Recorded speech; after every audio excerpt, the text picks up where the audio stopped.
చాలాసార్లు మనకి ఎదుటి వారిలో పొరపాట్లు మనకి బాగా తెలుసు, మనలో పొరపాట్లు చాలాసార్లు మనకి అర్థం కావు. ఎదుటి వారు ఏ ఆజ్ఞలు గైకొనట్లేదు, ఏ విషయంలో తప్పిపోతున్నారు, ఎక్కడ వారు ల్యాకింగ్, ఇంకా ఎక్కడ వారు ఎదగాలి, అవన్నీ మనల్ని అడిగితే అద్భుతంగా ఒక రిపోర్టు ప్రెజెంటేషన్ కూడా ఇచ్చేస్తాం అవసరమైతే. కానీ మన సంగతి ఏంటి అని ఆలోచించుకుంటే దాని విషయంలో మనకు అంతగా అవగాహన ఉండదు. కానీ దేవుని విషయంలో ఆయన వైపుకు తిరిగినప్పుడు, ఆయనను ప్రేమించేటప్పుడు, ఆయనను ఆరాధించేటప్పుడు, ఆయనను సేవించేటప్పుడు మనఃపూర్వకముగా చేయాలి.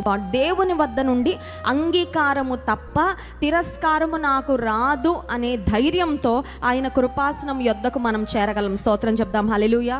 కొన్నిసార్లు పిల్లలు తల్లిదండ్రుల మాటను ధిక్కరించినప్పుడు కొంతమంది తల్లిదండ్రులు విసిగి ఫైనల్గా అంటారు, ఇంకా మళ్ళీ ఎప్పుడు నీ ముఖం మాకు చూపించకు. అలాంటి వారు తిరిగి ఒకవేళ ఇంటికి రావాలనిపించినా వారి మనసులో ఒక ఆలోచన ఉంటుంది, ఏమనంటే మళ్ళీ తల్లిదండ్రులు అంగీకరిస్తారో లేదో, మళ్ళీ యాక్సెప్ట్ చేస్తారో లేదో. కానీ మన ఆత్మీయ జీవితంలో దేవుని గాయపరిచి, దేవుని బాధించి, మన అపరాధముల వలన, పాపముల వలన దేవునికి దూరమైన తర్వాత ఆయన వైపుకు మనఃపూర్వకంగా తిరిగేటప్పుడు జ్ఞాపకం పెట్టుకోవాల్సింది ఏంటంటే మన దేవుడు కరుణా వాత్సల్యములు గలవాడు. 13వ వచనంలో శాంతమూర్తి, అత్యంత కృప కలిగిన వాడు. ఎక్కువ ప్రేమిస్తే, if we truly care and love someone deeply, వాళ్ళు చేసే చిన్న విషయానికి కూడా చాలా బాధ.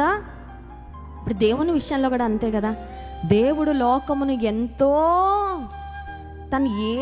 దేవుడు ఏది కూడా మనకి ఇవ్వకుండా, దాచుకోకుండా సమస్తాన్ని మన కొరకు ధారపోసి ఇంతగా మనల్ని ప్రేమిస్తే మనం చేసే పాపాలు దేవుణ్ణి ఖచ్చితంగా చాలా లోతుగానే బాధిస్తాయి, చాలా లోతుగానే ఆయన గాయాలు మనము రేపుతూ ఉంటాము.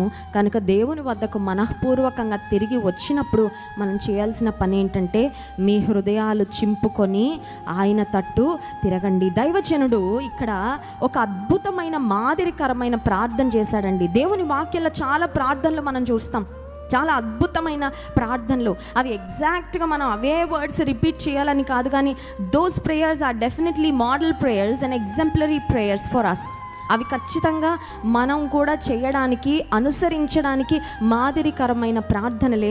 దైవజనుడైన యోవేలు దేవుని ప్రజలు దేవుని తట్టు తిరగడానికి, దేవుని సన్నిధిలో ప్రార్థన చేయడానికి ఒక అద్భుతమైన మాదిరికరమైన ప్రార్థన ఇక్కడ చేసి